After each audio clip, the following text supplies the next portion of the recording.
انسانوں کی پیدائش سے ہزاروں سال پہلے آسمانوں پر دو قسم کی مخلوق آباد تھی، ایک نوری، دوسری ناری۔ نوری مخلوق نور سے بنائے ہوئے فرشتے تھے جو دن رات اللہ تعالیٰ کی عبادت میں مصروف رہتے تھے۔ ان کی نسل آگے نہیں چلتی تھی کیونکہ ان میں عورتیں موجود نہ تھیں۔ دوسری قسم کی مخلوق جنات تھے جن کو آگ سے پیدا کیا گیا تھا۔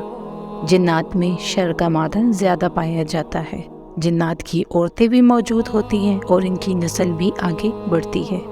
عزازیل بھی جنات کی نسل میں سے تھا جس کو اللہ تعالیٰ نے آگ کے بھڑکتے ہوئے شعلوں سے پیدا کیا ہے۔ ابلیس کے پیدا ہونے سے 1.5 لاکھ سال پہلے اس کے والد جن کا نام چلیپا تھا جو بہت بہادر اور باروق تھے۔ چلیپا کا چہرہ ببر شیر جیسا تھا اور وہ اپنی قوم کا سردار تھا۔ ابلیس کی ماں کا نام تبلیس تھا جو طاقتور اور بھیڑیے کی شکل والی تھی۔ یہی وہ وقت تھا جب جنات کی قوم تکبر اور سرکشی میں آگے نکل گئی اور زمین پر خون ریزی اور فساد کا بازار گرم ہو گیا۔ لہٰذا اللہ تعالیٰ نے اس فساد کو ختم کرنے کے لیے آسمان سے فرشتوں کی فوج بھیجی۔ فرشتوں نے جنات کی قوم کو سمجھانے کی کوشش کی، لیکن جب جنات باز نہ آئے تو دونوں مخلوق کے درمیان جنگ چھڑ گئی۔ فرشتوں کا وار جب جنات پر پڑتا تو جنات اش اش کر اٹھتے۔ اس جنگ میں فرشتوں کو جنات کے مقابلے میں فتح حاصل ہوئی اور اسی جنگ میں ابلیس کے والدین اور سرکش پسند جنات مارے گئے، جبکہ نیک جنوں نے غاروں میں پناہ لے لی اور کچھ جنوں کو قید کر دیا گیا، جن میں کم عمر ابلیس بھی شامل تھا۔ اللہ تعالیٰ کے حکم سے ابلیس کو پہلے آسمان پر لایا گیا اور اس کی تعلیم و تربیت کا کام شروع ہوا۔ ابلیس اپنا تمام تر وقت عبادت اور ریاضت میں گزارتا تھا، یہاں تک کہ ایک دن اللہ تعالیٰ نے اسے دوسرے آسمان پر فائز فرما دیا۔ یوں وقت گزرنے کے ساتھ ساتھ اسے اللہ تعالیٰ کا قرب حاصل ہوتا گیا۔ ابلیس کو پہلے آسمان پر عابد کہہ کر پکارا جاتا تھا، دوسرے پر زاہد، تیسرے پر عارف، چوتھے پر ولی، پانچویں پر تقی، چھٹے پر حازن اور ساتویں پر عزازیل۔ ایک دفعہ ابلیس جب لوح محفوظ پر پہنچا تو اس نے وہاں یہ کلمات لکھے دیکھے، یعنی پناہ مانگتا ہوں اللہ کی شیطان مردود سے۔ یہ تحریر پڑھ کر ابلیس نے اللہ تعالیٰ سے پوچھا کہ شیطان مردود کون ہے؟ برگاہ خداوندی سے جواب آیا، اے عزازیل، یہ نہایت عابد اور زاہد ہے لیکن تکبر میں مبتلا ہو کر میری حکم عدولی کرے گا۔ اس واقعے کے بعد شیطان کافی ڈر گیا اور پہلے سے زیادہ عبادت میں مصروف ہو گیا۔ حضرت کعب احبار رضی اللہ عنہ فرماتے ہیں، ابلیس 40,000 سال جنت کا خزانچی رہا، 80,000 برس تک ملائکہ کا ساتھی رہا، 20,000 برس تک ملائکہ کو واعظ سناتا رہا، 30,000 برس مقربین کا سردار رہا، 14,000 برس تک عرش کا طواف کرتا رہا۔ اتنے بڑے مرتبے پر فائز ہونے کے بعد ابلیس میں عاجزی اور انکساری پیدا ہونے کے بجائے غرور اور تکبر کے احساسات پیدا ہوتے گئے۔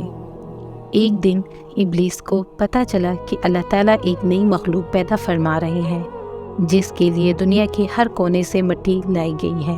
علامہ ابن کثیر لکھتے ہیں کہ اللہ عز و جل نے آدم علیہ السلام کے پتلے کو اپنے دست قدرت سے پیدا فرمایا اور حضرت آدم علیہ السلام بغیر روح کے 40,000 سال اسی طرح پڑے رہے۔ فرشتے جب حضرت آدم علیہ السلام کے پاس سے گزرتے تو گھبرا جاتے، خاص طور پر ابلیس جب حضرت آدم علیہ السلام کے پاس سے گزرتا تو اسے مارتا، جس کی وجہ سے آپ علیہ السلام کے جسم سے مٹی کے کھنکنے کی آواز نکلتی۔ چنانچہ جب اللہ تعالیٰ نے حضرت آدم علیہ السلام کو تخلیق فرمایا اور ان میں روح بھی پھونک دی تو فرشتوں کو حکم دیا کہ سب اکٹھے ہو جاؤ۔ جب سب فرشتے اکٹھے ہو گئے تو اللہ عز و جل نے فرمایا کہ میں زمین پر اپنا نائب مقرر کرنے والا ہوں جو زمین پر میری پیروی کرے گا۔ فرشتوں نے عرض کی، اے خداوند، انسان زمین پر جا کر فساد برپا کرے گا۔ اس پر اللہ عز و جل نے ارشاد فرمایا، جو کچھ میں جانتا ہوں وہ تم نہیں جانتے۔ بس اللہ عز و جل نے حکم دیا کہ تمام فرشتے حضرت آدم علیہ السلام کو سجدہ کریں۔ اللہ عز و جل کے حکم کے مطابق تمام فرشتوں نے حضرت آدم علیہ السلام کو سجدہ کیا سوائے ابلیس کے۔ جب اللہ عز و جل نے ابلیس سے سجدہ نہ کرنے کی وجہ دریافت کی تو ابلیس نے غرور اور تکبر میں آ کر جواب دیا، میں حضرت آدم علیہ السلام سے بہتر ہوں۔ اللہ تو نے مجھے آگ سے پیدا کیا اور حضرت آدم علیہ السلام کو مٹی سے، میں اس مٹی کے پتلے کو سجدہ نہیں کروں گا۔ عزازیل کی یہ بات سن کر اللہ تعالیٰ نے عزازیل کو وہاں سے نکل جانے کا حکم دیا۔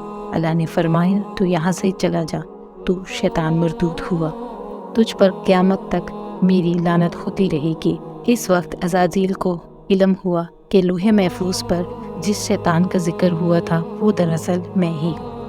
اس کے بعد عزازیل نے اللہ رب العزت سے قیامت تک زندہ رہنے کی مہلت مانگی اور عرض کرنے لگا کہ میں تیرے بندوں کو تیری راہ سے بھٹکاتا رہوں گا اور ہر طرح سے تیرے بندوں کو تیرے حکم کا نافرمان بناؤں گا۔ اس پر اللہ رب العزت نے ارشاد فرمایا کہ تو میرے بندوں کو میری راہ سے بھٹکائے گا اور میں ان کو معاف کرتا رہوں گا۔ اس طرح ناظرین، عزازیل غرور اور تکبر کی وجہ سے اللہ تعالیٰ کے مقرب بندے سے شیطان مردود بن گیا اور اپنی تمام تر عبادات کو ضائع کروا دیا اور اللہ تعالیٰ کی رحمت سے دور ہو گیا۔ ویڈیو اچھی لگنے پر ہمارے چینل کو سبسکرائب کریں، ویڈیو کو لائک کریں اور بیل نوٹیفیکیشن کا بٹن دبائیں۔